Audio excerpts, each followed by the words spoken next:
Oh, for your mama kwaba. Still your celebration mode in him. Anything shada humonium sa. And I'm fine chai say to me and fa pomoden common no armemo. Yes, she be bison kwa wachina. Ye de bebre munti. And you my yetram kra. Ya Kenya kama. Na ya koso adam wansia mamumo se madaru manti.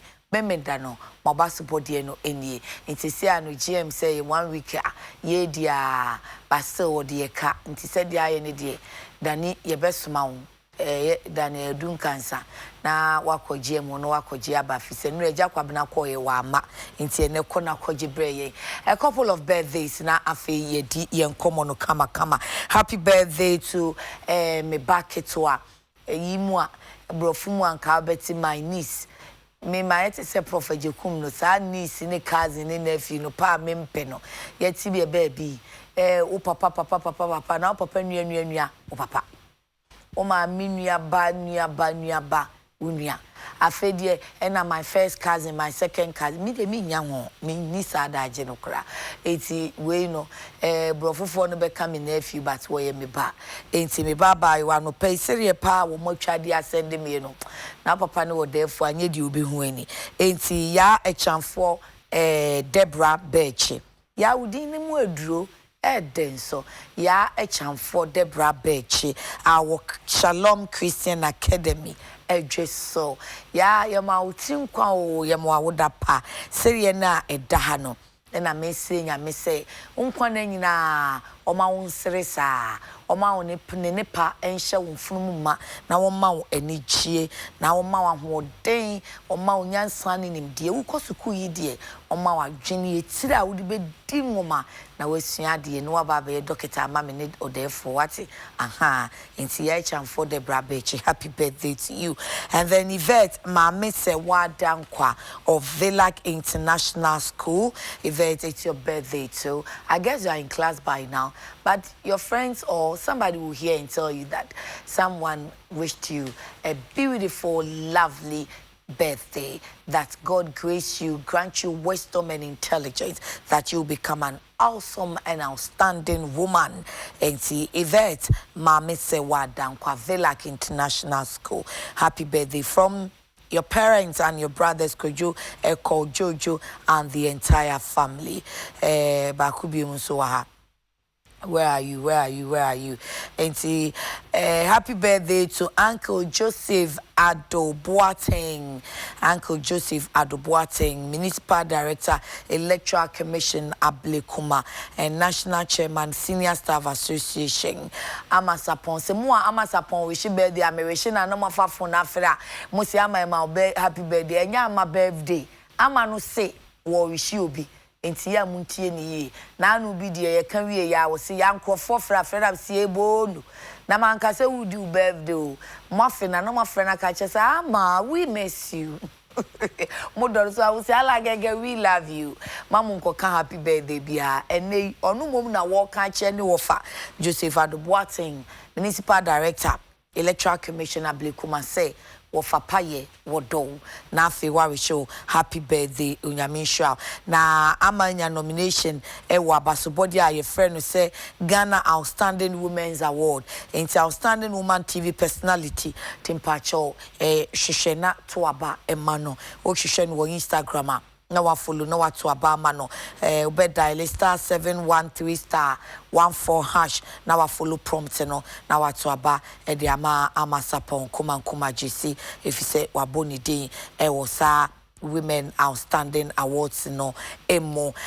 anopai ye bania babeshe ensema hodo a enkrata no ede aba na quickly me mama ne say sa nanka ene ye gold track SHS Form 2 for no enanka wamuko school ene Form 2 SHS 2 gold track for no kese wamuko ene 15th October. Now so GS say womo any management any chas not just say conference of heads of assisted secondary schools wonum Asia yenum womati ase say womu sisada no every 15th October eye nei enko 12 November. Yes a day na form 1 for no beko go track for no beko no saa na form 2 for no so beko no nti owofo a mo ma wo form 2 omuda go track so a enka munim so omo beko school enne no yesi enya amaso sa omo beko 12 November ti awofo enhye ne so sa monfa sheto no sisi yie gari no mon kata so na provisions no conflicts ni witabex ne akeka no sisi amuntu school fees dia mo man kwada ni di main omu ni di niema ni bi o school ye mu bi mu ho no ma niema ni bi o school ni ekosua adi fisi efie ni entai ni bi school ni ekohu niema bi mu di nti omo kwa musimu ntua fees die monfa ntoto saa niema no nacho box no mu nyefe na kwada ni di reach kakra na adisua ya it's montorita bakes ne cornflakes na montoto biscuits no akese kama na mo special drinks and fancy o mo chobox mo mo sardine tina pammo sheto no mo nchichi na ntwi na mum na wo mu di a ai wo mo de odidi me a obesua de ye kama pa wa ye nya bia ma wo no enwore emfa ho nkotutu obi akoko ni kra ni obiriko de ense ade no purpose ne ba akopro kosua ade unya ogare no hyeto bia di na sua wade tietia ene ye kasa dia for International Day of the Rural Woman International Day of Rural Women ye dwentwen ho se saa ma omo nkurase ya omo eboa papa kwanu asa nyina so eboa kuayo eboa se ebetu hia bubura ase eye wo fam de de aboa o man no empuntu de esase o man no so ye ma wo mo no anso ye ma wo mo ana ye ma wo mo ani ji wa kura na se a wo mo tie ne se onya apomuden pa onya ba bi koja yarehwe onya nsupanom wode oni ma kodwa so a onya dwam oni ma onya wo mbre so mfaso ana wo boa ye kua na wo pagya kuawe mu no wodona no baye ne ba market wo ema no ana enti ene ye ka chema omu nkrase se ye celebrate mo ye de nyame asema mo na ye busa wo man no so se ye hwe wo mo yi ana na ye bedi re-registration of SIM cards any bibia fasa Ministry of Communication sem ye bedi ho nkomo CST no say communication service tax na omusi o said the network for ni tie brim sa no ame brim omuti ye bubom musa enye nka ye kasa no omate ye nkakra ye data ye browser no mate en kakra no na me sorry ye na obi freestyle ya da bi eno so de ye mpe wo mo so mo tie piece ye ni ba bia ho so wi o mba wi o mu ye kum tie ase kra oyo sama no kwa kodu so mampom dada yi kra o mu ye ebu kata dada ne ye beka se wo mo tie ensope da ebu de o mo tie atego a ne hu sie sika no de aka nie eno ye chan se wo mo beka se wo mo tie nkakra o mbeti ama na boro so a eno so kra no ye nkonko ho enti ebeka ho asem afi ebeka SHS ho asem ebra mampani SHS program ni nani age ho said ye implement no na ma adekye ne adesua pekoso delivery no eye kama no mampani dada John Dramani Mahama say delivery so be fi SHS papa ben pa na mo ye no e me de me ba ma minyin firi ho na mse sachire mu o sachire mu wo kwa ben so se no obeye no ntem people ana ndi so ha idie wo mo bekam ntem ama yeti ena awura no mu a wo de wada age ni bia fam ye ne a ye ne wo mo ebedi ensemi ho nkomo no Honorable Dr. Henry Kwabena Kokofo former MP Bantama and we Doctor of Laws and afi Owura Chief Bini woye Deputy National Organizer Emma NDC Amanyukuno Miranom memamo achio Joseph bro na mo ho ye de adom ne mpai bonti etiase chief ye obi na apomo oh nyame na donti na nko obi na ze ntum gida oh sir order me jidu ye because obi so rehwe njatasi and this government to where chief the government in by na mo nya fe and ye kasa obo life yen kan sa yen kasa se you know Ghana mu aye denti ho frama afa ne ho na onyini se ne wapama gu odada oh sometimes with me up am wade egu circumstances no ma mizu sir oh any man kan asem me matter is so nti no na boss me ho aye fe na no me danase okay you pursue the addition addition ya the na empire boy in the yapom bed na obi hu a se bi wa po mu nyepo a odo obi hu no hu de o obey okay ono enkyere de sebi a enema mu nyedin atasa because obi enyu okogo mu akota da o da ho fe da chen o ye fe ordinary edugo ma ode tu kotoku anamboa na ikrum be ode so a eno anu obotom na so obotom ye hu ye ebia na emu eduru naturally but on mesi mot no nya de be hum chido bi kema that is the nature of bottle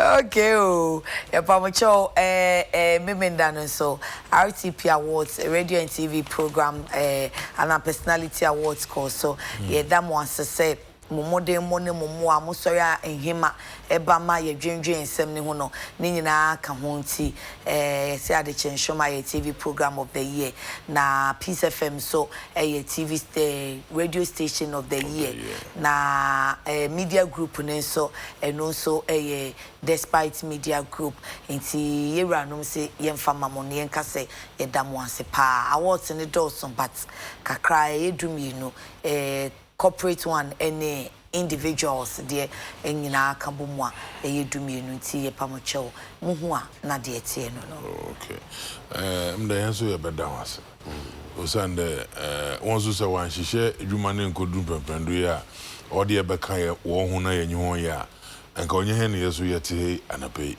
nti yanso ye bebo ho na bado na ya hye hoden in fact na me show program na nkode mankasa mbombo na mso ba hobby but isunu ko kamisha baby okay na me share mesima wode award no more in fact I can BB and then I sat back and I said that no obi o appreciate obi a oboan ma ojina na do no da mi mpande bi o dem an opportunity and ye ba ha UTV nka wo na enyo kasa nti report fi hwe do nyum na UTV ani awo but encrophone na wo kan wo ho bom na wonyu bi no ye program no dum pempendo a okodu and I was impressed the itum dedicated be the ma wo crew na wo management na those behind the scenes wo nyina wo tu mo dem ma no encourage one e ma won so what the best no what to ma enso ye baka ho a message a order kofom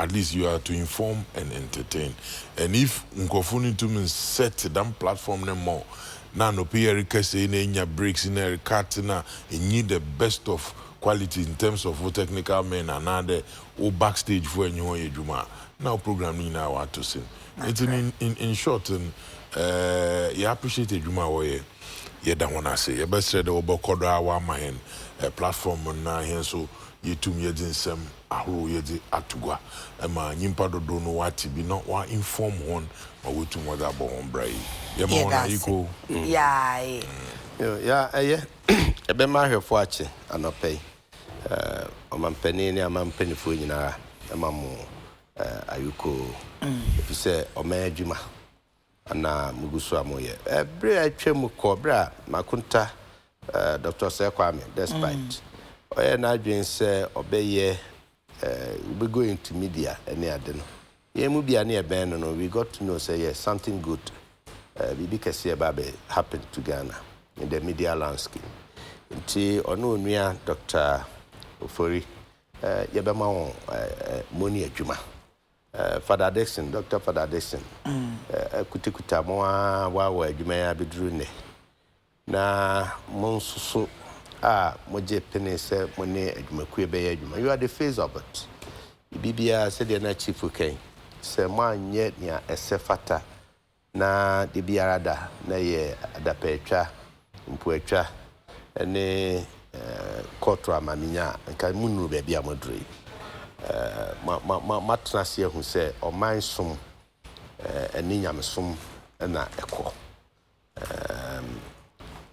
o papa tiki se o betete ba na di ni begina mpempe so no de anu nyam bebe fie na jeze why ade pa unza papa ya de yes this particular program abra so mu na so born in chidom na mokoba na mudi adanda na ene ade Now I knew say dako one day the munyam say ebeba ana onyame amanaba na yakane sa mama me amani si ho okay a bit easier baby a ufi any baby a station fi am de madui na a bed heading say mo betimi maintain standard here mpo besan cost review yeah and no that is where the challenge is mo maintain na mo strive say mo be cost review if you say you still have the capacity to do can you share see pa na high green was afuni no was so no so was afuni no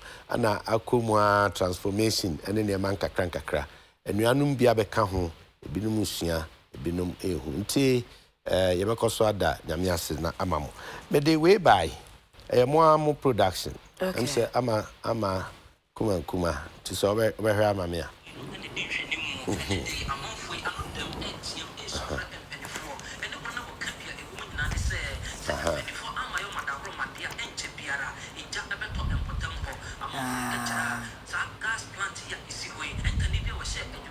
oh we quite all the mind time and kaye boy ma for sign share enye late fama o ma no mo because here niam say ya mo ye wo station ha na epagya mo eno na ma mo come ani mo chen afoforo me yi am forgive my bad makomi anso say kameka enti fama o ma no mo ene send the masika ram sika ho niam say ana mo ye a oman ho do ene ade na mo ye a eyi pie okay enti na mo come ani say that's it oil refinery e dey akwaba oil refinery ya site no wo environmental ni party residents ani party na visie ni niam ahodo a ekum enra the cousin be or asat anaju I say Kromfin residents Adekye Trasako side nipa just up to 8 o'clock anaju na obi antimi ngra ne dem ebisi nko me de basa sen mo na mokotwae enra dai na yekotwae no sa che kakra wo mo ye ma sede no obi anye ho hwe na eno ana ekoba besi enra paper na me de abai yeah Professor Dudu Ghana Standards Authority Director General Prof Memwachi no oka say Ghana faces safety security risk standards. Also, you were about 3,650 standards. Yeah. 1,600 here indigenous and the yabra boom. Yantiasium. The Akenya free. Amanoneni at the Riasin at the Afra. Okay. Nemo Yentimini so and Yentimi enforce. Now, Professor Chris Gordons, a leading environmental scientist, a prof for University Legon, IESS. Institute for Environment and Sanitation Studies. Now, Ghana Standard Authority and EPA by his courtesy, now technical committee na meka ho. You set standards for emissions, fumes, air pollution. Ya set ye wo ho, ya pa ho ntoma e wo AMA ha. E da ho asemra. Regulations are esese timidi so near the boy ni aye ho ban. A free yarewa ho ene niam ahodo ho already a car or my bo ewo apomuden hye ho nya asem ketwa all these things ye niam a betumi avoid anyway me man take time kese nti me send amamo na patomofo na breye enti all the necessary agencies na ye dan ko si ho sa IPA ni ho. All these questions must be asked. As I see, Busa, all these questions. Okay. Now, they say Metropolitan Assembly now on and municipal. Then no more. Okay. And also, you see about queries and so much. And also, young train. Now, he can be maybe I don't but Obatra Sako side on. I'm timid send them. Now, a refinery. Yes, your friend Akwaba oil refinery. Oh, I see. Me de kra me hu ye nkasa nwumanima na bemben po anonom ne ade kakra na mframabo a atimi anya baabia afa ade wisi ni bia afa okay aye so serious ye ntimi tena o mamu sa ana we no so esese we environmental lawyer scientist yeah hofo no mo ntimi kosama omo we can eno ho na montuo na metu na yes sir oh na de na prof kan no no o say ye lack public awareness adesua ne ade you enti na ma take up the matter say o mamu ni nyinara ye me ani da ho na yehu say these are rights, environmental protection e koma ye nyinara o ati o na ehunu amani o but e beti e baba baby bia wo ni awo ha adwen pa. Thank you. Asemba konso ha no pay. Na waka environmental idea ma memfe no fiti ase wo chief buying so. And 15th October no International Day of Rural Women. Na wonu me hwe critical role anasa mansanku bata say edu sa de ya.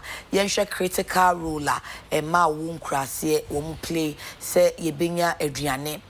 Da ne da food security kuayo Greek fise wonu me ekua no na enya nuane na be me aduane mu ahotoso na nam sa so no otu ohia buburo ase wo mo yesa de no na yenso ye hwe se ba bia wo mo wo no wo mo benya nsu pa wo mo benya akwan pa wo mo benya health facilities papa ene ade 8 years any yeah wo 10 years in point fise first one wo mo di in 2008 and now 2019 to 11 years down the line ye disade ya ni edi ni se yakobi ebi da so ye ni manase ye da so ate ya apese. Okay, me da se the mefa we free kasido na me chia wo na wahwefo nyina me si ma ye sha sentiment chia ho na me din chia ma ona buku kofuso me gidi de nne dam de nko ye da kase sentinyi de ihwe mbesiafo modern bo awobo from the angle you free bar the rural in Besiafona. Then when one I said, why you do masoma ma eba into crokesim so ebehuneho and faso. You talked about agric.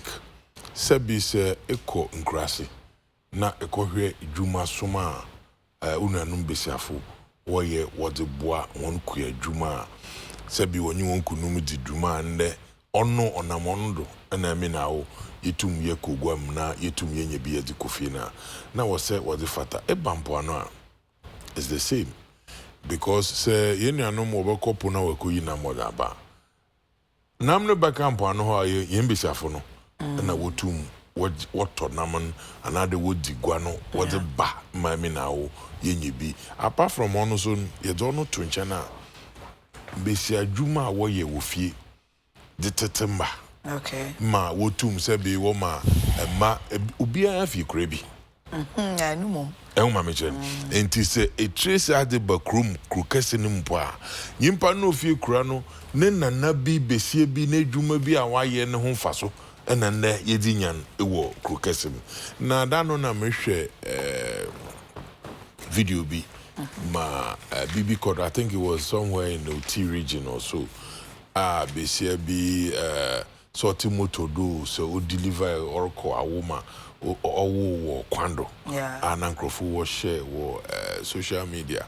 It tells you clearly the baby my ye babedrun onyada oye enough in kanka yedi my na no na yembesi afo awowo ekrase when you be say tukwan na ekrase na hwe hawa yenu anom wo fama sometimes are painful no wo baba wo ambulance are watching them onye motokin na white tricycle na wa hihye nde sebi ono na ode ye de fa na ye de ko but enyina na echi no on ha won wo bombodin wo ye mo se do ya na suji da yedo nkanka ayen politicians yankopon na domara otum odutum odi fanyimpa do de hye won sa de awoso brana but to tunzamana onye infaso odi mahon. You said something about 2011. Yeah. And 2008. 2008, that sorry. was the first day I almost celebrated. Fantastic. And I were 19, says here, you can say, in about 11 years. 11 years. And can say, infant gender. And she be but to onyada or man na koye bibi today. Abanaba, sebi. Na and then maybe cry record no da a band for ba onu feed or no so the na de be other ba and now ya set a plan be that to based on my yenyim na yenkrofo bre from the rural areas na nanka 11 years now you be ya tackle bibi if bibi that way it's about be drew baby obey faso. But as usual when you want to talk about it Obaka politics of the day. Now I call band ebia ene etiha entina erikanda. But if we look at the challenges, which politicians in Yemun every day? Because by the virtue of a campaign, around. By an interested, some more campaign, Mukura Mufamubi, Moon Philly Mao Monanka Monia, so when you call ya, ye bay. Onameka there. You see, the fact there, Yenina ye kwa yehu. Na empuntu na ode yehun kese no nche de opepa ni nyo opepa no wo hodo be you but the fact there iribeja ma ode ye wo ho na onu nkutin akwakoye u focus on okwakoye bibi there ma awuka de be ye ntumi ye de and you even look at the MPs and our district chief executives from their own areas from look at it from that small quarters. But you see when you get to hold there, okay, say Kogofu, say MPP, say NDCU. The fact of the matter in there, in Shishaya, order honey there, and district Biarano, dam adi na asoman ya bonopo ato there, yemfan free famra. Okay. And you know, honor babe adibia ira office no kra no your target as in tuma achiever, na che they feel because no na wa set to that to them. But we don't have anything like that. And it is not on any targeted group there. Oh, yeah, targeted ye be ye fio. That is how come. Sometimes in ye out there, politicians been when can me there. Say you set a plan. I think there was a national development plan agenda. Na unkamo wo honye there yen tutu. Na yen yen tum. MPP or NDCU, them forums no koduna ye agree the they no kodu na one our managing was set agenda no toward the in 40 years, another in 20 years, another in 30 years. As a man, this is the direction I yerko. So politics name didn't him too much. Not the madden oye juma. Motibian yen to me eradicating, but ibomude improvement or then or rubum. A man 1 hour hono appreciate. But and then, Munia or Morty, Sebi, assembly, district assembly, one Jumadin or there, or the Puntu or the various districts. And Abani Bisu Abba, like currently, MPP Abana Award, based on their policy all year with the free SHS, with the thing NAPCO and other things are orienting. They decided they even. Consolidated fund now banokrana what the development. Yen chair about 80% na yen fan support. That means in Radimuna or abandoning you na ontum onye juma. But if in Shishaya Menukin or the hot near and Fincham or dear, if you want to introduce something or that abandon Shakwana Fadobo to raise them, Sikana or the Bayen, not ye jay them local development because you are set a target here, whoever is appointed, another this time crowd was over election or whoever is elected to go and occupy that office. I'm sure we'll move from BBI1 if they do implement. It's not all issues. And I are approaching with political lens. There are certain issues. Beautiful talk, Bobby, or because interesting how I'm more opposition and more ideas and no, you see, and so more power enough ideas now is something which is there. Say, I mean, it's good to say what you're saying, but say action from political angles, and you agree with me there. Tam NDC or Abayaman. The purpose of building chip compounds, was to make sure that Yabua were them a quandia or to them. Because chip compounds say yen sim fancy crocus. And now say atne crasida. Na asamu to be na when say oh yeah ada Odoko hospital kesim. Take a kumfi for instance. Say obi we kumfi nakwa. Na yerbana wa yer no why is serious or order will move in what in fi nakwa na what in ko ida the sopon another what in ko Cape Coast saying baby am born and then one transport mode makes morty. And now, yeah, what times you be a car and 2 crown the chideda. Because by that evening, Obiabinya passenger, now car na a manti, that time they want to. Imagine there say be ukuni moto, and now ukuni tricycle, and now there Obianya crowd do to na asamo today auto. Na Ekura hospital hon so no nya do botum wa so mu na wa ya da magel. Na chero don crofo sa da wo bomba there. Out I nyakopon it. You know, like I'm saying, it's about time I hear near ho. And we look at issues like this. Okay. Devoid them political lenses now we are talking about, no, and say that okay, insishaya ya yenyi, ya wabe mra, ya jiatum. The okay, so be at the officer, yen shena them krabate, yen shisha damazo today yen fanto. And so a man be ma na on Sisanadrin, but the mentality that you are talking about, which is happening, no, onuntino. She not the honor crana or yeah fixed the them amount in order yet to crown. A man be to me when also do me man pedemi the minty yenchim men fede in fine juma. And even the district chief executive now appointed by the party in government on Pekrana. He can't say anything about it. Okay. And so we will have to look at it from that angle. And if we want to go by that way, I'm sure that in Puntupi or the brain. Because the people that you are serving, it gets to a point that they won't give you that opportunity again. And so that time will not be brave. Waka, it will cry and say, Doc, celebrating the rural women. Rural women. Annie, and my womb crass.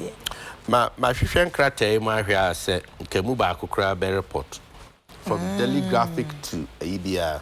For BR German. So, actually, on your priority as society, I dream pie war. A fat, sir, Yama many a renum, near Yamanuma, a war cruncumemuno. Na near Ahome take a crack. And it said, which times what mammy or nana or brewer be were grass and I'll cook it to him. Let me can now make camera than any other crew. Hold now bill quack to my yamanum. To say, a fear do fear no, and the auntie, and no pace Abraham not here, want to have fear you, as what contain second them. Send ya na chief okay. Binum so to on way him. Kwako se penamo se kotonamabo se koyedeo. I just say the basic economy. You see kasemne edwumadie nyina wo ye memu ewiase backbone ne ho ne free. The crass. Na predominantly one dwuma kese oye ne kuadwuma. Na kuadwuma no about hwemu hu say about 65 to 70% eye ma. Na o me ye de friend subsistence farming. Near old door adien to say koano. Into economic value a war won queer jumanuma kasa a idea a nyadia queni mupi. Into Fessica Mawan simply. Name feed families. No we are mama nanu say may I say metonkra so many no mamma banchi anto bagibi. Man can tema. Na jamfa mom crying. So and no sad na who near the bar. Now see her. Na so no you no mo. Na mabona pesi no madi fufu kakra. Obre ewo ho. Na enchepi ana we ira kwa sorry. Ana wa akra bia wadwuma kra akofom. No anya sofu bia mna ka kire wo se. Sa maame na mobro ana otie kura ase no. Wachim wa wo no wo beifo. Ono na eye wo na ma ayere nwo. Ne ya giatum. Enti si ebe mane ne semena teta wodi bedware ne wedie ana bosum bedru ne de kakra be man na eno ayasem yeso ma me yare ne ya tu hu so enu obewu onwu wo beifo onyame hwe ye nyina enne se wiase nyina agi atum se ye nanom ye enua manum ye yirenum wo nkru nketua mu nkura sese ye kai won na omamuni nyina say about head in shame. You share your political near mass near did nyina I can recall. I buy be a bar maybe a trim under Professor Bizia. Now, I can't say rural development. Yenye yenkurase no yiye. Yemfom puntuo konkurase na se dem puntuo konkurase a won a enya kwan amakuru kase mu ana mpo ubenya kwan abakuru kase mu na nsuso adwuma bia ni ha ma na brabone ne bre na abeba bebre na enka ho na enye so onia no ne a ohwe ne kumase ne nkran ubenya bi ho a edi enti na ensese aban opon aban enye hopeless cases a electrification project bomodena aban aban I try say ye the electricity be kokoko hono potable water nsuo nom ya try say ye the be kokoko hono now so it's not enough enye enough kopem say ya do baby a obeka say ya consign on to their own faith and ye faith and ye ja won sa ya to answer. This is the time as I say ye Kenya ye ho ye hunu say ye roots ni aha na ye fi aha ana won a de ba asase so wiase ewo amentifi dumpo de nipa no nyini durum pempenso bi a yeso won abefo ne a kire won do nyina kogu ba bi ase which is home ya chain camp ya chain binom eye won ya ayakayaka de nyema hodo a ensemfata ni nyina goes against onipa human rights. Na the ni council no say ye nyina so bompa ezo nyame me enyi nche ye kwa ezo nyame me enyi nche na so ofoforo bi de onyame dom na onyi du mpempenso ne nimfie so bi na apomuden hihye ne ne man sachire bi ba nipadua num na adwene num po ensisi so se de esisi so na we condemn them to death. And then we are seeing in our country se Ghana ha ye de enim se nanom ne manum na wo nkuma mu a friend nkurase no won so kan ye hu bi na on ye dia ewi ase Kenya yenya tenka na senia yenya mobrowa nsem de ko hu wo kwa kumfi for instance na okay ayi pineapple factory ni say ayi abrobe na won adua farm no ye sure say ubenya ma about more than 60% omo participate. Oh, sure. That was our outgrower you know. Sure. Drones, yeah. Na minu ya kan ibi fa pom den sem ho. Yeah. Ubewo akurase, awo titiru. Be kan baby. Yes, chip compound me be there. Bi kra na ubetimi ayentem hospital bi. Now so yes ye hia moja emergency, ye hia drone emergency. Enunti an introduction of sa drone system ne be deliver sa ne mani nyina e kokoboa won oh my chief say oh that so on the apomuden sem be no apomuden sem wo as almost celebrate sa critical no mabusa say the state na sa rural women wo no what the state should also be doing for them as in empowering them health wise sa ambulance here now can tricycles yeah just about 2 months ni abaya krabi about 275 say never again say yetena ho ne yehwe na sa ne ma ne ba ebe kokokoko no mechanics ni nwie we have still got a lot to do. A lot because I want to kind be more the drone and didn't run be call right but obi o no mo obi free kra na ne demo akodu facility hono e kwan na obi fa so e no so your problem. That's the point. Impo akade atade ahode ya yehye no kra ye issue enunti any equipment e wo facility ho ti bo say afi na chief say na aye bibi say na say facility honom na equipment ni yo okay na say ya stocking here ye hia drone na yes you still need okay. Say why you ultra letter yeah still how hia so be post to come but you see on a more serious note ya can say in area no emre bi atwamu leap okay leap livelihood empowerment project is a program under President Akufo Penso and the by na ban bia ba otrim na no President Akufo adu atrim e ma ban bia ba otrim na no meals by otrim mahama atrim President Akufo adu otrim sesa nam kan honorable gugu no chipo kasaman there are days is it onye gidi just a little interjection. I am helping you. na ya do baby ayeko. You are helping me. Enti Chifu do ompem wa jai do bia obinya otai. Enti leap. Not the main target was sa ye meye kan wasem no. Oh, the various households. Yeah. If you say ube kapre dama kra na ebi unkuta ebi da. Enti omai no etua na modie, but it's not enough. Na afen so ehefa na ye ne ko.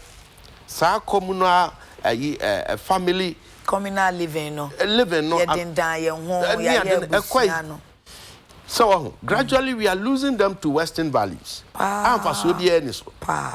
Who can say me also there? The be open age kumka professor. O de nua ba enye wo hwan with niece hwan. Wo ba me nya wo papa nua be ma was my uncle. Wo papa was my uncle. My uncle. Me ma mi nua was my aunt. Dear aunt.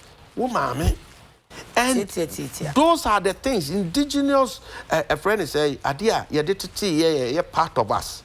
Yetimi hu ye hu say it is wo osisi ana mama nua o ma me ni ho a wonim say o ma me nua no ma kachi no ye o ma me no won asitnam ni won abrabom ye wasede woni bi na unya bi no problem but se pa se obetwi wani na won kai say ye nyina edi hu fo enti ne mpani di abase wiase nyina ye kaka no ye ntie ho fo ne ye nkan hu se ba bia ye wo biara se aware pa ne enya ye dwuma kase bi ne enya ye bibia ye bia ye nanom a wo ye tete ye aka nkurunkuma mu a onhia se esesi etwa ye ni na ye koboa nti ye mawanyuko ye do ase na chief wa sembika ti wa wie die chief you see on the America sano you share time 2008 2019 you share 11 years ago yentum yen try yen na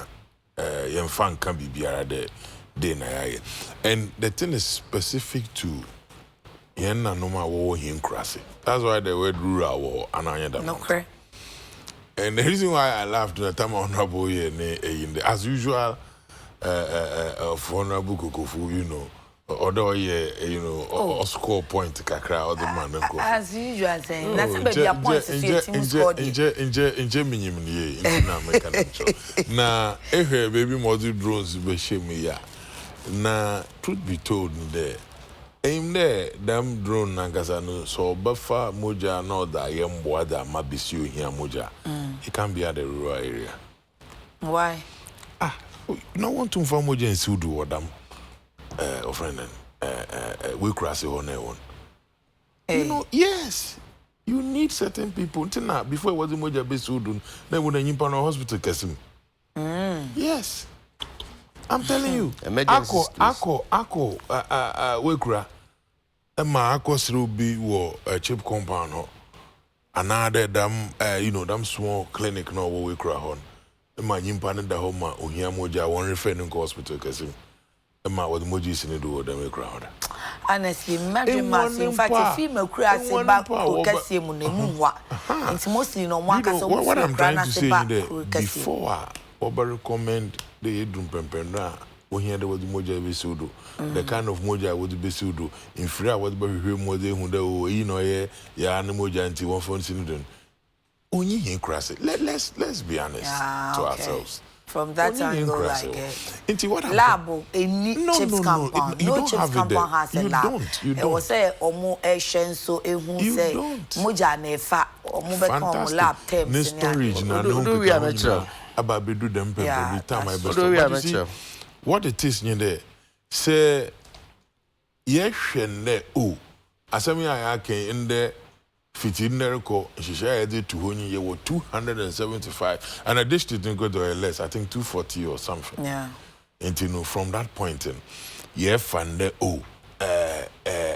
ofibri to bribiano and then many year for 10 or 20 of them.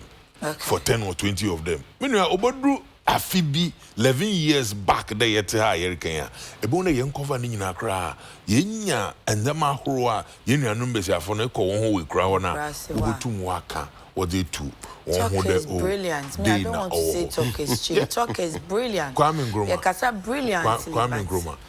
Before he did all he did no kasa dem am nyo kase Okay. Yes.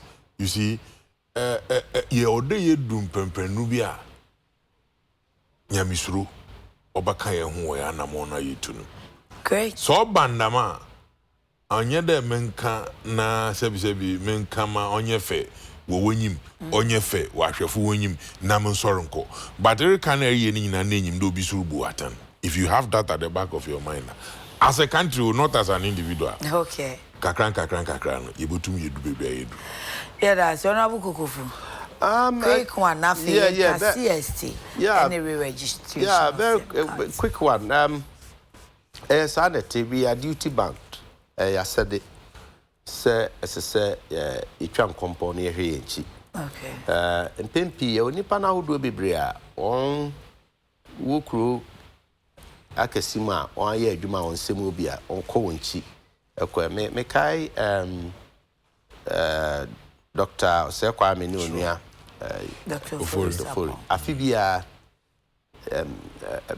mamefo a on ekunafo yeah nom ni ade wo krase na me last time them saw ye no ni krum wiamo ase na invite me na mentimi ankobi it's so nice and beautiful. You have not been fair to me.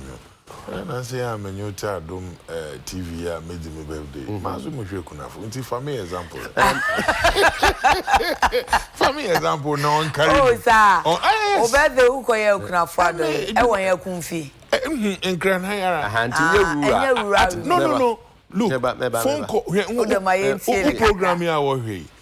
Who program you here? Rural is a topic on its own. But I don't think that we are saying there. Urban rural exactly. Urban rural na can no ya and anumu nyi ho. We say we kromu na so ba bi o akwa utimu say I say crash ya. Enti o ya de. Ntu ko ye no he. Oh, in fact mama ye nyi de sebi wonu ma kunafo. Okunu eja ho ko. Okay. Me ye package. Mazema I think the one am the mama home bi.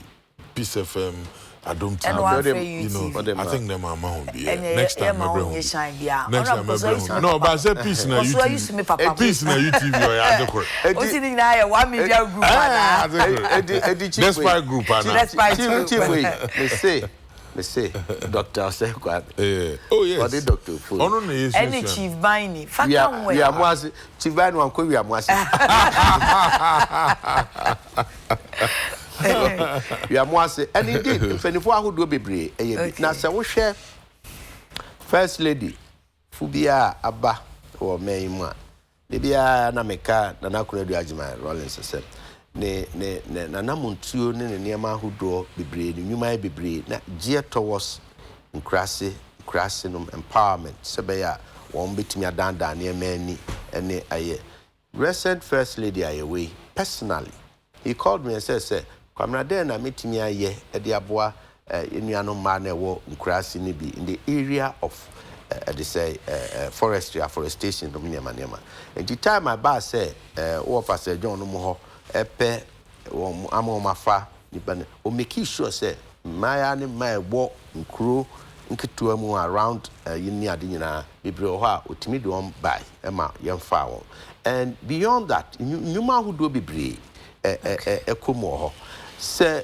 during the days of Nana Kunedu Ajima Rollins we introduced you sir daycare center no 31st December na nkrase that was the first step oba bi we krase na owoba kitwa otimi hu se metimi akoja me ba no wo ami atena mam na makwa akoye miku adwuma ene sa ne ma ne ade and we need to do more yeah humasua ne nkanko no we ni mo we need to go back yes yeah the na se fie ne fie ya me ne ara we mu na ma one platform ma ye won kro nketuam ni nkrase damase na kasa ya mo kan mo kona mo kodru ba bia mo betumi aye ho action so a do the do but quick ma won nkrase nso use same card na ma won nkrase to credit na enra o maka che nsesisi a na free January 1 2020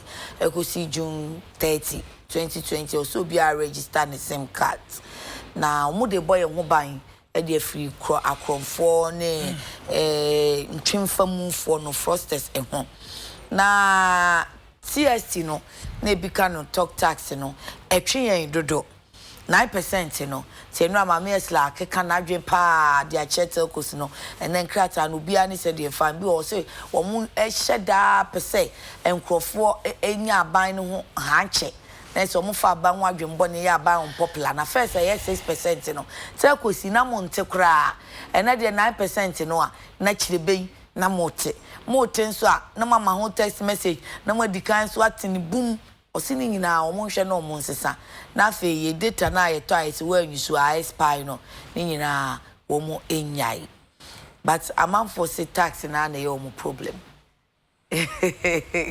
ora bu kokofu. Yes,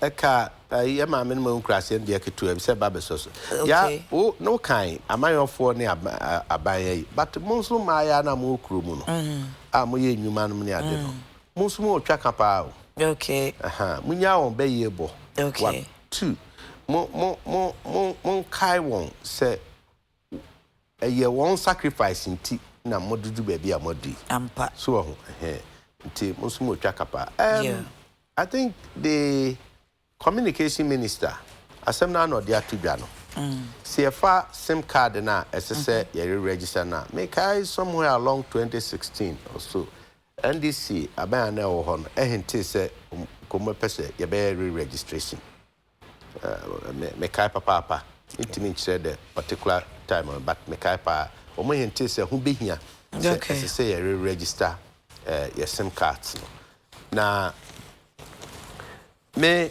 wo hoi me fa me telephone na me ringe ope o call true caller pe wo hunu se kokofu na afre mi all right obi nsusu de wo be ya wo hunu se e kwa manu ana kwasi poku so ho eti but say true caller is optional me register me sema it has nothing to do with true caller. No, it has many things to technology. True caller, yes, why register true caller? Until you would yankasa now they are register. The true caller no cry di one dance. Say one code true caller no. Who register no one code true. Me register me sim. Me official name me me ID card so. But me dia me register me true caller no. Me pet name one here the frame me. Hey, and also and no say so me true caller. Me friend professor be friend or say hello lady. And I said, Papa, you check them guys. Oh, sana, my true caller. No, anya papa. No, said they me pen am the true caller is technology. But registration is the official. Regulators, yeah, mama, another hint. As a saying in our sync together. All right. As a say a sync together. Yes, I agree. We register with SIM card. Now, when you're true caller cry. The moment of a unibebano, you can trace to know the pakra, the card no. Why are we linking a true caller minima because true caller no mrati and my phone coming almost a app. That you know, I won't see any day. Was it card and Nankasano? Yay, Papa. Yay, app no na, more misuse no na, more abuse no. Yeah, misuse app no. Oh, me feel sen ka ubeka say you su technology ni you see dynamically. Because you say I didn't hear true. True caller. Okay. And yes, Kokofu friends na ye chibani. Yina was so. So, the bottom line is registration. When him say sisi I do or maybe aswa. Do or maybe aswa airport. Say service providers no war. Nti chip no uko ya auto na ya your passport. Yeah, register near the chip now. I show phone mama. Okay. If only you want, opposite to be. I compose you now optional. No, I optional. Opposite tongue kwa dia. So do it through him for opposite tongue kwa dia. For easy, say ubedu and you want to make a call or something. Yeah. And you do na me person me the registration no. Seniority. It tempa na register your passport will be na the ayama. Okay. Asan wako. Not that say wako touch ship na to na akotena ke mafi na de beshim. No. Okay. It will not happen. Okay. Enti ye wo bebre wo your system yimu. Emwa ma intimi tracy bonefo we are can and ye can up ne technology asemi the intent ni se nkebe boy asetenem na me ho ahin high na bonefo na me ho ntoye ono ade kodie na ye papa na no wasan dane o de ya ade a ense important you so asem kakra say yes registration ya afa imrantie na omugina traffic mu ne dwom ne station na omo sim card no omo ton bi na wo ya wo si o metimi a register wo ho ama yet uni card bi a wo de che no anse obema ne din no no dey register no omo so ye be omo de because on fan so na mai wo say companies no ewo airport no more register but in Ghana me kai say me sim card pass say me main sim card no me to bus stop VIP ti me to ya na me say o fama me later sa mobile money ni amaniama e bi ba so yi e na me yes o honum no mu hia wo registration na me call regularize but na nya me din na nipa no de register so o ma register dada inti yes registration yi wi a omo tonton ne kwan chen ni ade no ye be yo mu so den ya won say o ton MTN e ye on kwan chen amame a straight ahead MTN for dia okay nti MTN adenti na do chips na card na kugu kwan chen na o ton asese o munya amane the regulation must start from there so they will know the pointer omudi omu cars ne be kwa be to automatic registration ya register amount. So then we should be looking at it say our SIM cards and the point of sales hene omu na so mu kire no mu accredited in fact omu accredited agents okay they have enforcement ni regulation na course yi okay so they have accredited agents they are supposed to do registration there and then for you enti sub agents no mu ne omu ni marketing bend promotion one CD dinam chrome it should stop. It can't continue. You start when you can't do that. Okay. Anna you be answer. In fact NCA minimum so more inspectors no near there more than chassis omuni bia omun training maya ne memu was system in bebrebe no munya that inspectorate work in the mawo ye chi unia service provider chrono or cards no near there enough evidence to show say you are not when you on your may said yes no undermine the process because the registration now the following 3 months 4 years near some registration we simply cannot do that. It says here you person synchronize near me near you but you can't say area and near man I say a day a bad near the registration passport not day or the comes including me who passport SNET card me who the Abba for free. Ghana card. Yeah. Yes. And then I thought say, well, and a driver's license. And automatically easy card in the account. Good.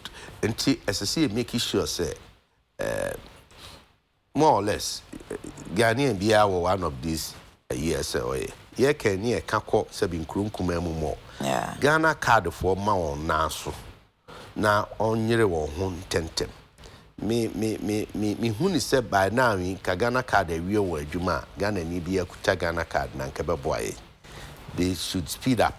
Okay. Now and no we are looking that one as the basic na ka card bebre no kra ye de go card ne doso Ghana too much we nya no say keep no one na adebekwa your passport no one na adebekwa your driving license voter ID card no one na adebekwa o be san dia kwa ye bi o kwa ye boy system na number chrono driver's license number it should pop up to me obi won sent you be driving license number enti no oh so kwa ma no nenom ne ade you have the national card but you still have your driving license but the data transfer the information transfer enya ade a wo ko regenerate bibia foforo bio okay enti omo na so man na enu ene me kra mi sad na se ke di shase o nkrunkum em Ghana card ne che no yes na ke dia be wie but I know minim rantie ne maba wa bia ye do onko voter nom ne ade ye do mo ko northern a omguso a omyeba nti oma na so na no na be bo ama registration ni du a obi anka se mini e be registration na ya na adwe ho sim box fraud for Oh, say because your card no good system ni munti. Any kwan ye fa so aye ton no mini say si aye ho no na me dwen ho no. Obi atimi twa ba akofo, oyi card no that oyi card no de ato. Okay, me that say. I wonder issue nankasan is about taxa abato hen Increment and tax. Yeah, or a tax. Basa tax no ho that. Increment no. Very well. However it is no tax na watumun. Okay. Ono na never be issue I discuss our kofa information ya banded. I think apart from that nanka yina yente the ministry no aye shishe bia or the dam at the about to go. But first of all, before I talk about the tax in me pede hu there SIM registration law no, it was enacted in 2011. Okay. LI 2006. Okay. And now yejitum there na yenye SIM registration. So you said it here. The one kasakra talk card oh baby. And now maybe you call there correctlize it what the more. Honorable Gogofu. Or you no quite able to matter. And then I say you call a Labour Party conference or UK. What chip? I just bought it with the share phone, new chip. Now may I call. Yeah. In UK. That's what I'm making. Yeah. What we should know in there, say registration no or ya do about boyena. Eba kwan ebe fado. How many millions of Ghanaians now SIM card won't register? There are people crowd with SIM card when you ID card. Do you know that? So SIM card no buy no near to be a 1 city. No waje. There and crowdfund there from when you want casa. If I don't register, you can't register. Oh, nigga, kata ya bubo si mu bia. I'm telling you there. Are you challenging there? I'm not challenging ma. Ghana higher way. You don't have you be or what? Only card. Our phone to take call. And so you can't. Percentage. So even if it's one, there is somebody. There's somebody. That's what I want you to know. But what is important for me, Anape, on you there? You see, government should not use that kind of bullying approach when it comes to telcos, woman and service. You choose where you want to go, Tigo, MTN, whatever. I listened to the communications minister. The fact of the matter in there, CST no is 6%. No. And then you can say, 9%, and that's 50% increment. And you can't say that, Yimpa na, sebi, or triadam atono, other ma, abano, onun triadam atono na onfa. In the choba, grass, what to petroma, Benguna na what tran get never corner will be what I had, what I count. Yes. Because at the end of the day, no say a cow na kosuru nto don't so baby mo de be there. Na say one a wo di dem djuman onam sika wo 20. Why? I mean wajim them service taxi. Now also me provide them service now. Obviously, me final consumer now pass it on to you. Yeah. And even if it's being passed on to Ghanaians, now Ghanaians will complain. Na yenye telcos no be kasa wo kwan bidwa. It should not be an approach or a bibi today ehwene ntum ye dwuma kra fato onako. As much as it take away me say be dwuma no onye wote. It doesn't mean that we employee no for dwuma na aba na be dwuma nti or the bibi kra re show kona ntum bisa. That approach should stop. That's what I'm making say. And who did that? It is now because ministry needs to feel say telcos ne bua papa so mama government here unpopular. I mean, how can you even think like that? Those are the words of Mrs. The government should stop that. And then I can be online. I don't know if it's true. Also, road ministers who say, "Obi obeshishen another danko akufa the contractor," or you personally make sure that we trying to another one money. I saw it in the papers. I also read it somewhere. That's what I'm saying. But that thing should stop. Then why will you sit down and think president at him? Yeah, me contractor. No. How? So you have a problem with that? No, you see, what I'm trying to tell you, I'm going to go for you. I am a mother abandoned chichiremo. Oh, You see, sweetheart. Mama contract. Ya kwai na ya no mefa so.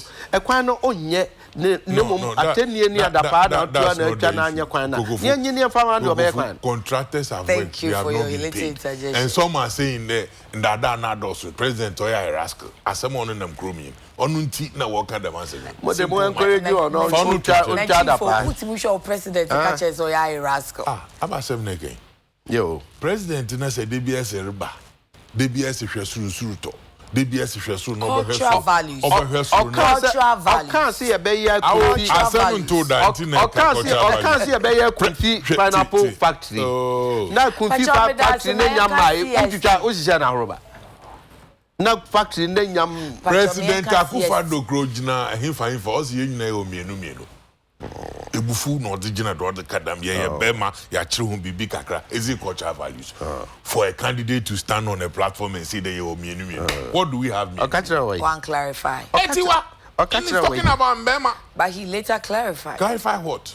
Okay. Say minyi kukufuti na abadi mienu ni e wa nyibi. Oh, clarify. You see, men that will be but on cry the Monday. Let's go back on this tax. Look, Ghana Fuma watching there one home rental. Na menyo kese enema mayet enema na waye din na me baba to credit na ma fra wo na menyo edi nkomo kakra no so me fa na me bo modern na moto na se edwuma na order me ye wo phone no do se kasa na order me de kaso what so sike bia dem sika na what no o hawadwen madam why ministry no nsmp wo ho through NCA when you tell us discuss on your public often we edwuma ho ananya dam not. Once I would the Jumano, there are so many things I would discuss. I mean, we in him. Saddam and Semi and Mambo Togwa and go be in the ministry and other NCA when you tell us I discuss the January started SIM registration. Will be our only friend unregistered or by general line. That's what the minister said. 6 months time. Yes, but you see. If na unshare putting one so ministry ni shows mo say first na 6% no crowd yes say according to the minister no telcos no na omonte. But do you want to show the telcos how to run their business? What is your problem?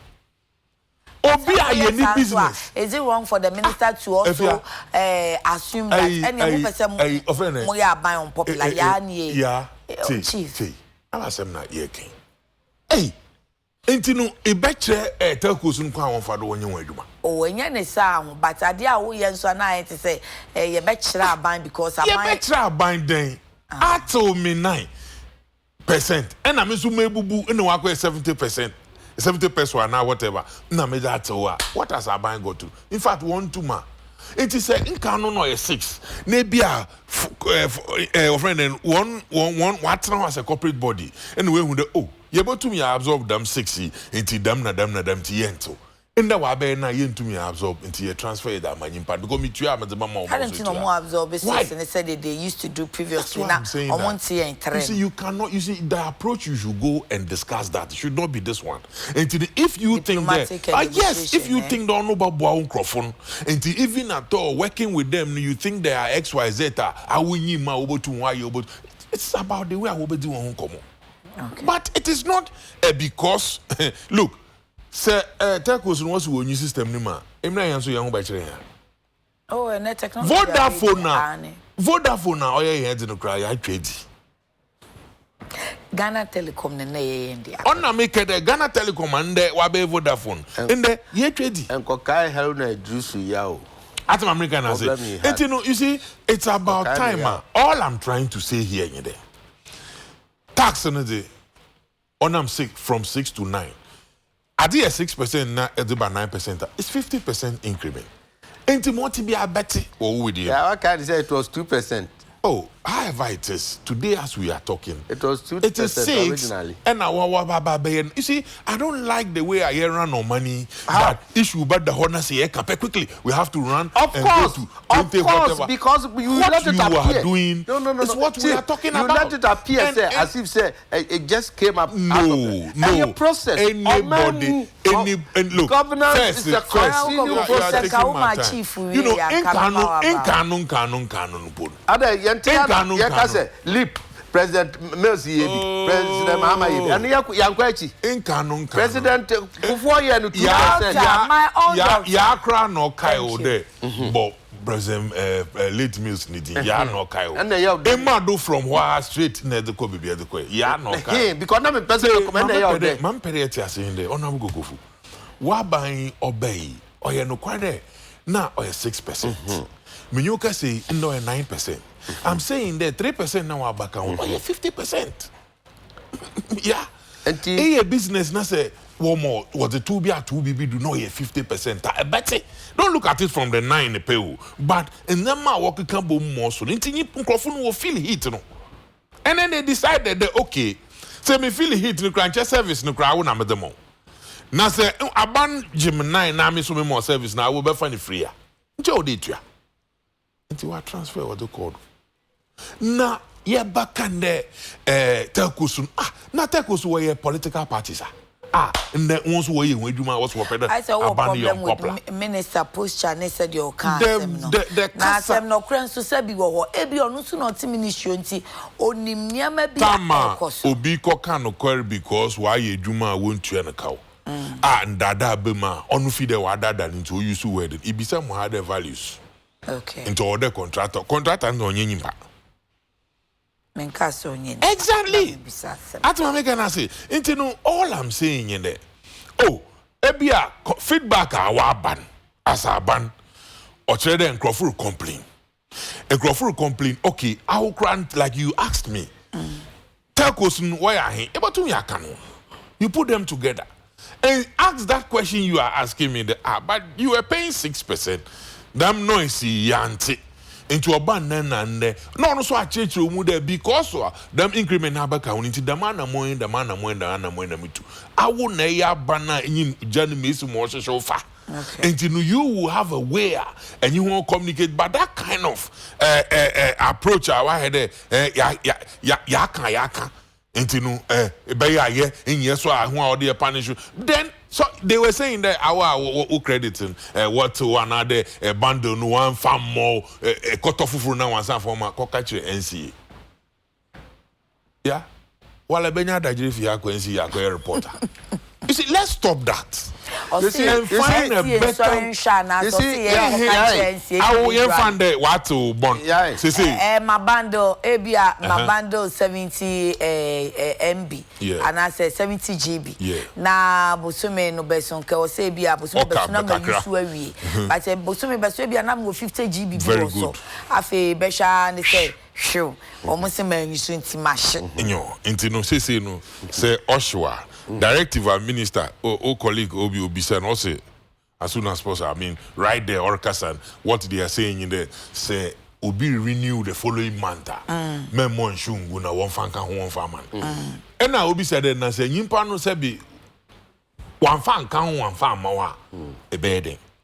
I said ko NCA. But yeah, quick one the senior yet with him consumer protection. Consumer protection. Oh, send the individual be there, never be a coffee capital one.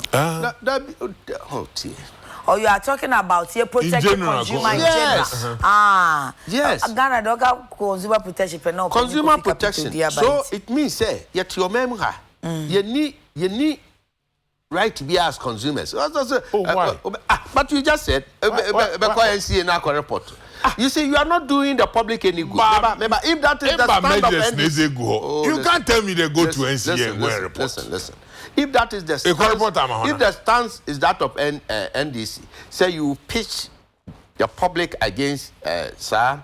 It's your stand. You pitch the public against NDC and said all manner of things. And you are in government and you are not doing them. Okay, Chief, or you will be in if you people think, say, the average Ghanaian or your consumer, now or consumes our product, tell Kusunu or who kinds of or nanti. That's not how we are saying. Yeah, be sour sem. I say. Yeah, be sour sem. I say. Me credit my bundle. Yeah. I was so many doing no. Me nisu nwe. Wafa ko ashegu. Aban can't share with say, untimi yes sir, untimi sisi untimi sisi. And that one too, you are behind them. Chief Medawa say, look, anye bia ye wo nhihye bia ni sa telco si dwumadi mu no. Ye wo nhihye bi wo ho sa dada na fe na ye beka na fe na ya adwuma but fi say it has been there to be on mo beka cho say this year or day month subscription it doesn't expire. E bi on so say it expires.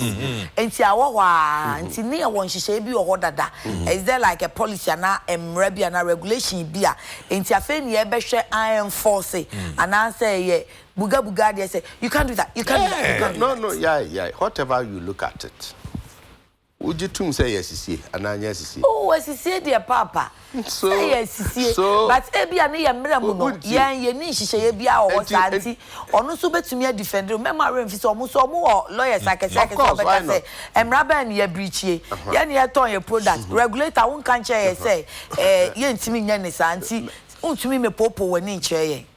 And that explanation for the increment it's here. See, Chief Medawa say much doc nyano mesan. Say you want mra, say any mra. Do you also have the right to cheat? No. No. You don't have the right to cheat the consumer. No. So it is say a option ayade ani abu ani agu so a na ye ni aba ye ho so and you draw attention say please you can't do that. What you say? What's so wrong with that? But is it enough say because you can't do that? Na senka ye will be on no more nanka won say e pia ye na ma ya sem no kan now there ma NCA the regulator. Okay. You can always go ahead with regulations and all that. Okay. So they should look at the whole thing. Na kwen on be fast one. Suddenly will stop. What you say? So and also so Bantuma phone all credit now go through our bokoyin. Say well, the credit and good. Bantuma, one wash away. Na this month, or 20 or friend 20 GB. Na month ne ending no you see show oko. Until next month or two, I start to fulfill. We who there telco nesisi. Them nipa no Bantuman or bokohin. A kumfifu kwanya. How do they complain? If a Kumfifu are not getting water, how do they complain? Where do they go? Yeah, I mean, do you know what is happening? Because listen, I did not go. Do you know what is happening? Yes. I had a government in an increment in the bed from 6 to 9, and I see yeah realizing Crawford to 2 and public outcry. Hey, me talk credit on then you sit down and say that like you ask me 6 no, we're not getting these complaints. Until 9 no. And then the telco said, "Oh, maybe a 9 no dosu." Until no 9, I can't take it. Until me the 9 no ma. One kasa won't you one. Well, Minister Kabibi say, telcos for no na komu pese omu here additional 4 weeks. In fact, where I read, they quoted the minister said they had asked for additional 4 weeks before we implemented this new increment. And the government says no way. It doesn't even have to take you more than 48 hours. Until within 2 days, that's why I'm. Ministry ni feel say omo make it a request na ban na anya momone okay so my grace period there any be shepa. But let me tell you something. You see, so you see let's leave politics. We should not allow no. Multinational companies come and trample on us. They are not out of politics. Are they trampling? Honorable, the way I will not allow. That is what the communication minister feels. And then we should rather be asking the communication minister, why are you there? You and the NCA are there to protect us. Yeah. And see, they also can't come and be crying. That's why she has given that directive. So NCA must be up and doing. Look, they are protected. Yes, what it is, how I see it, like you, and you rightly said there, 4 weeks. Assuming there, you're 4 weeks, assuming.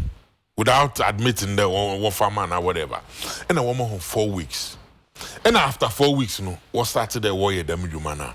And I want to and kadam discussion there is a certain reason I want to war back plead for because yeah. When you are increasing it and we have to pay and if that is the case, maybe my function been to her. It is in kadam 4 weeks now that my hono.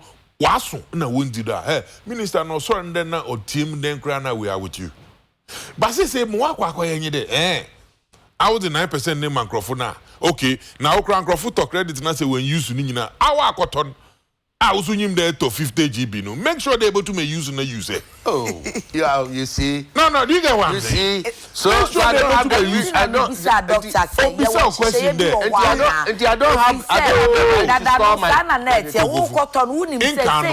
internet. You know they have options. When we saw there one man, whatever, now to be 40 Ghana, be 100 Ghana, be 60 Ghana until you choose. Okay. Today may be sano. Or ya dan she say wo hodada. Another in there 9% the ben are implementing. Oh, me say chief it here network be there we are sending this you. Me ya text message regular text messages are or mo de ba now they ma making kai bi chem na. Ubo say dey can e wo ha if network be save more. Earn more with so and so. Super save monthly bundle. Good. Dial so and so to activate. Offer cost 50 Ghana cedis. Valid for 30 days. Fantastic. And can be used for all local networks. It's valid for 30 days. See, one say one more optional. It's when you go and put 50 cedis. Now say 30 days. And you don't use no it. one use who 30 cedis na ka 40 ya. 30 is clear. Now she saying. Also valid for 30 days.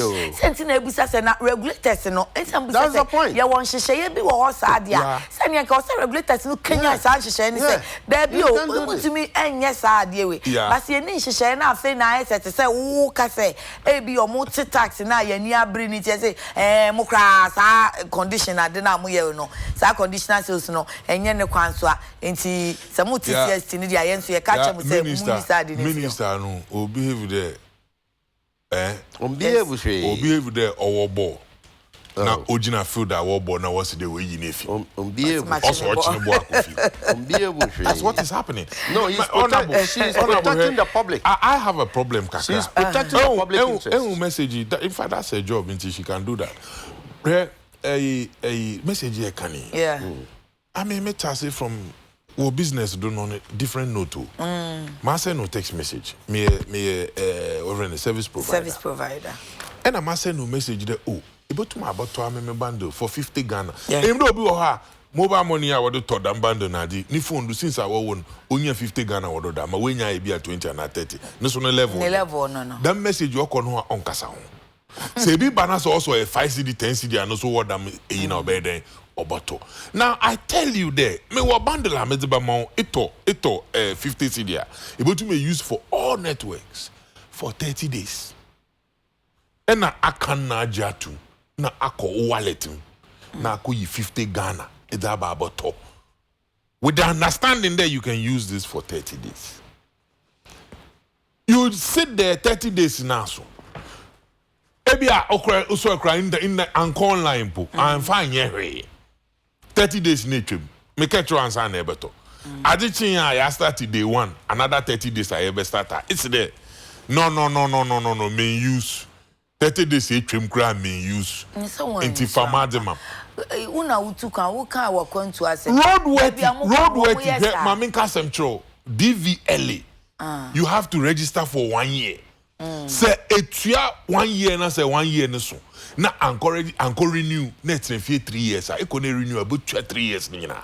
Can you ya? Yes, can you see Fako crowd? Can you see Fako say what brochi say when you pay? So now you are saying position is that Ghanaians they should continue. That is not the issue. Your position that's the issue. Your position in there. That's the issue. Say 9% na be or how or the Amahona say Ghana food so. Say be too much or that or because you are telling us this Ghana you told that na say nipa na anya wona wasa abana oye so yemfanko friend what's abana or total tax don or lazy government. In fact, minister. But did you know the reason of this? You know. In fact, communication minister. Cyber. Why?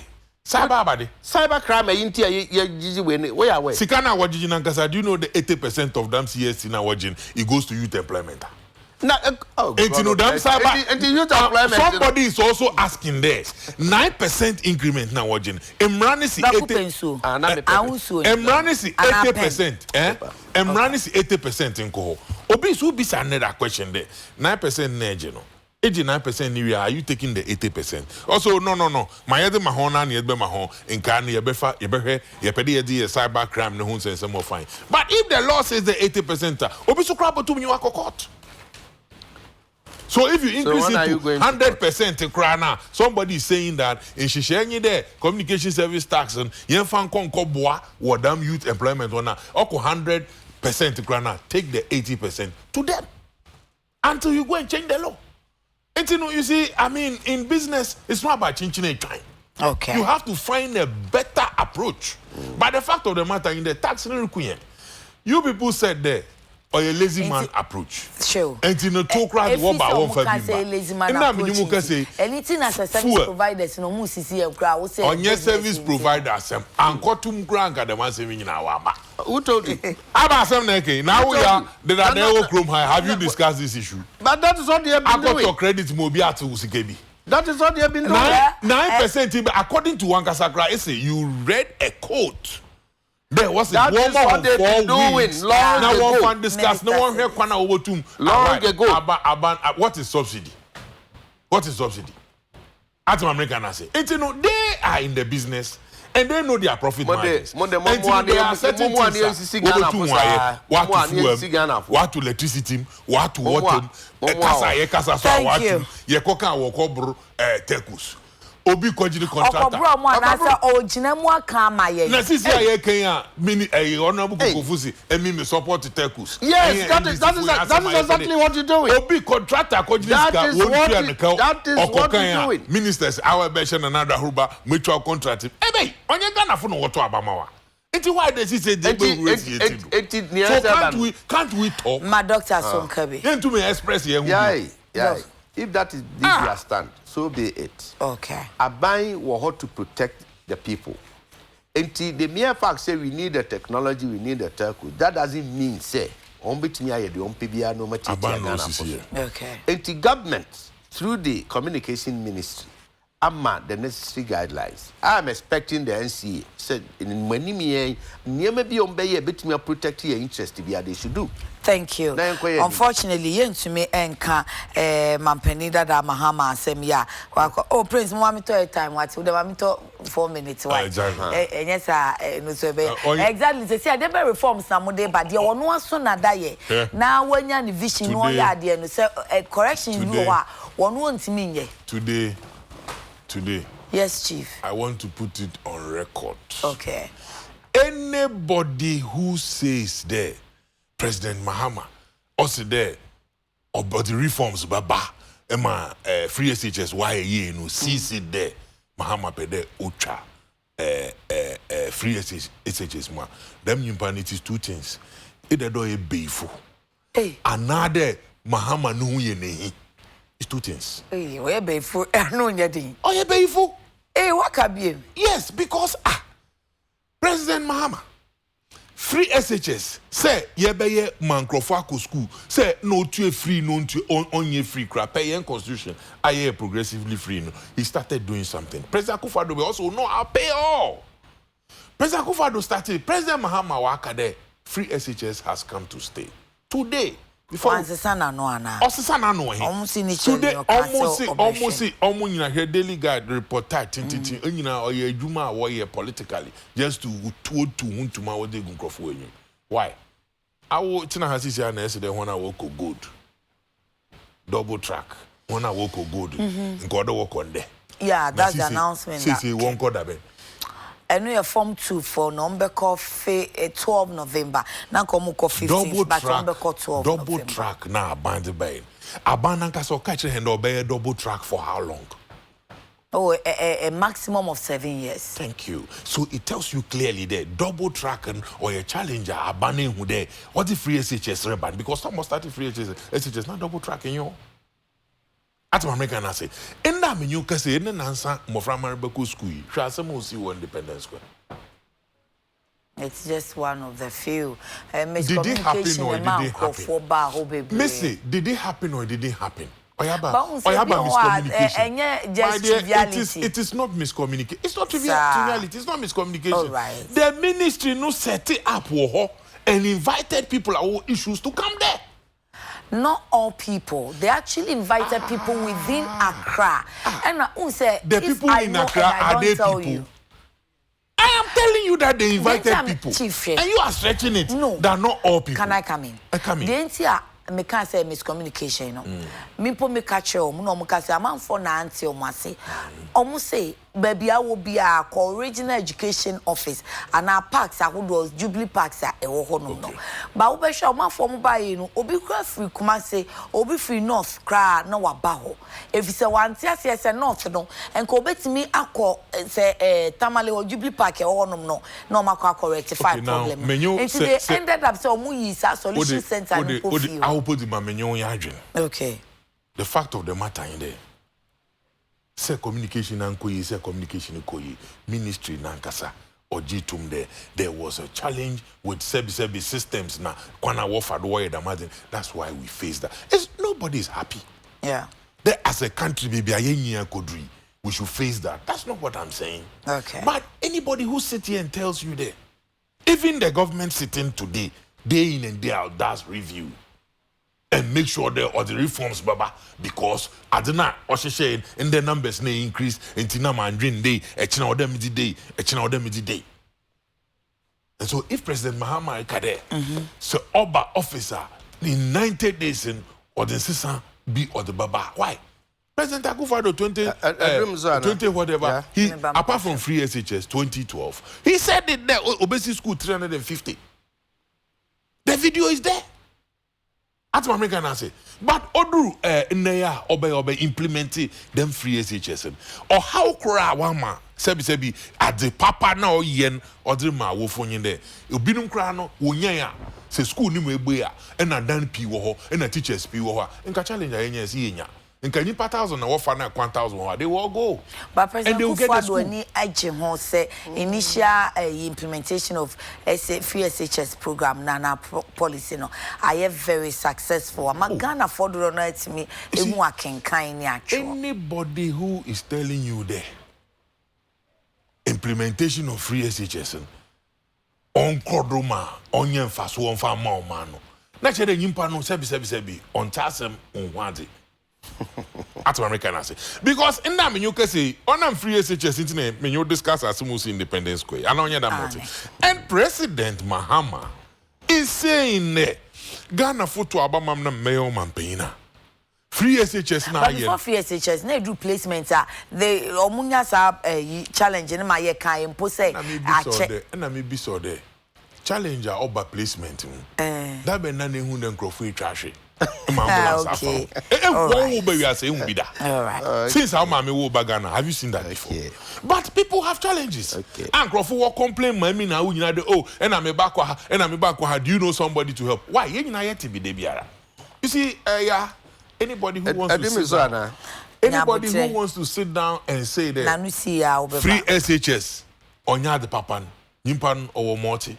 Anybody who wants to sit there free SHS no record challenges in him on here reforms na them nyimpan oye nyatwum because reforms no mo na mo betumi aye nya de wo de baaye no. What are you saying? When we were working and Nana Danko Akufo-Addo was a candidate, he said that man ska tax credit hu hia de bejejeje to bebre until we can raise money na Mahama ye sensitive and about me abai and about me abai what to fuel mahi since I buy bay fuel what to over 20 times. What do you say to that? Chief, thank you, Chief. Moya na maye na usi na mukomachi ane ya yakoyechi. Chief yati krom ha.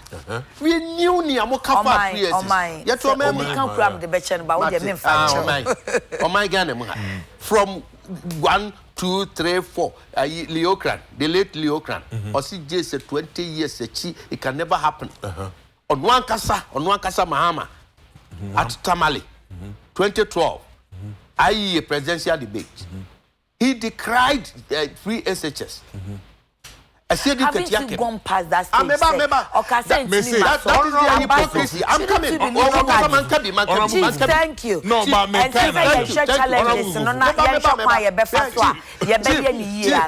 Chief, wait. You are all talking free HS. Will be our Becca. What's it? What Becca said Mahama can then no a baby. No, I said.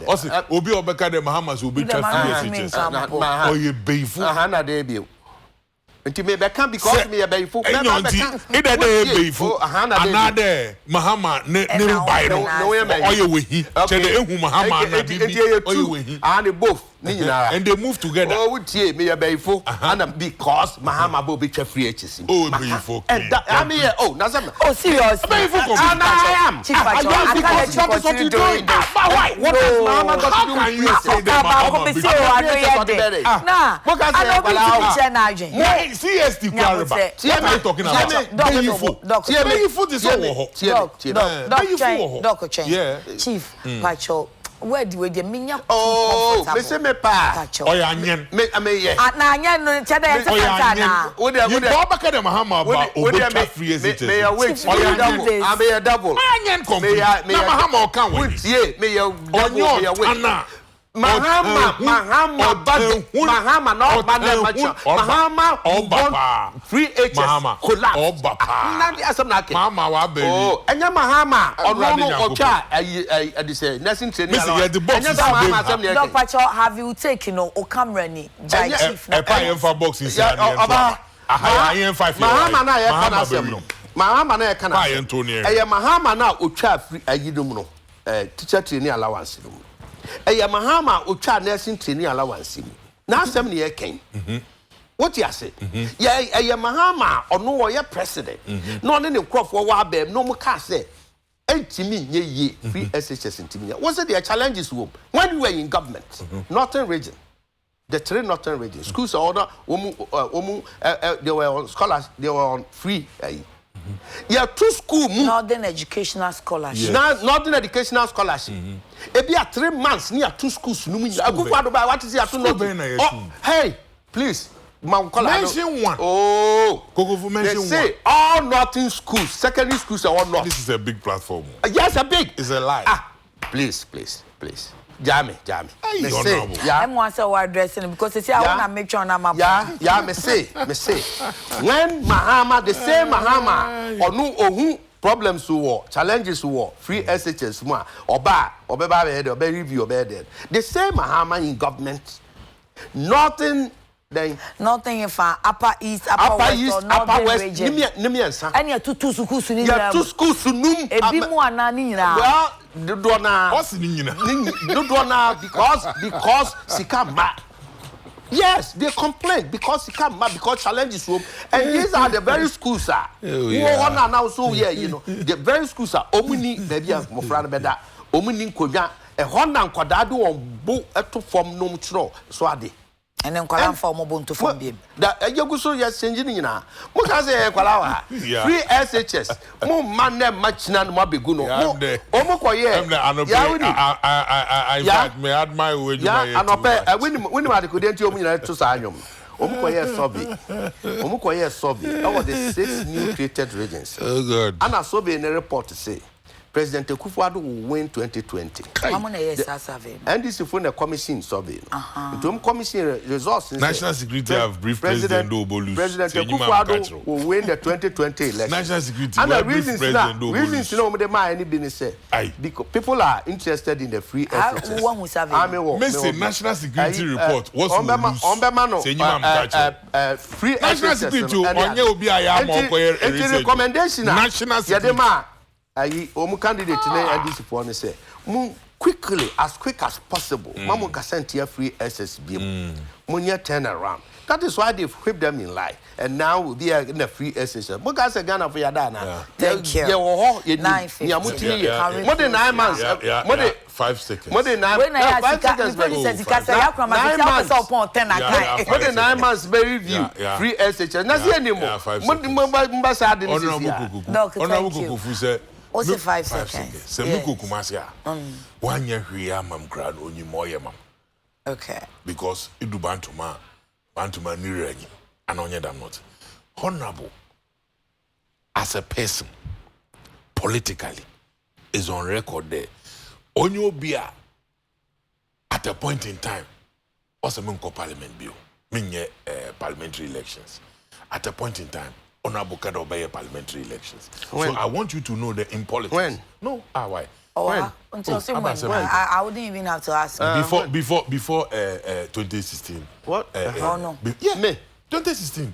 Yeah, then. 2016. Mr. Main contest in America, then I'm saying before I want to about 2016. No, you get your facts right. It was all wrong. Honorable. You getting it wrong. Well, but it came out. Oh yeah, that one Kasakra, you spoke to it. It's in Kobio after prime minister, but you wanted to go on another level. No, why? Oh, Honorable, what are you saying? But he lost the prime minister. How would he have won?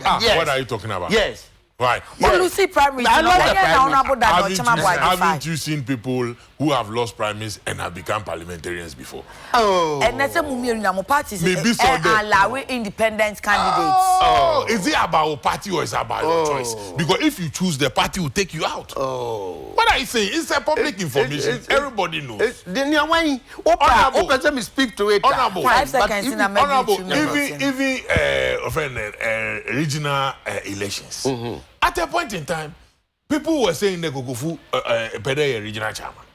People. And then it's the old Mireshe. It got to a point later that say Honorable Leo Kranyaku Fonfani Kransi. Or no, why a comment about free SHSR? It is not about this new position. As an individual, that I thank you. What I want you to understand.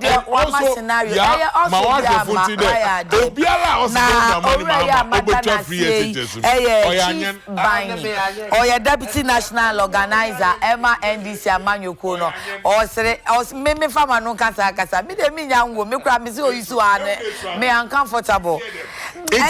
When Gogofu is saying that not to fear him. Me fear, yeah.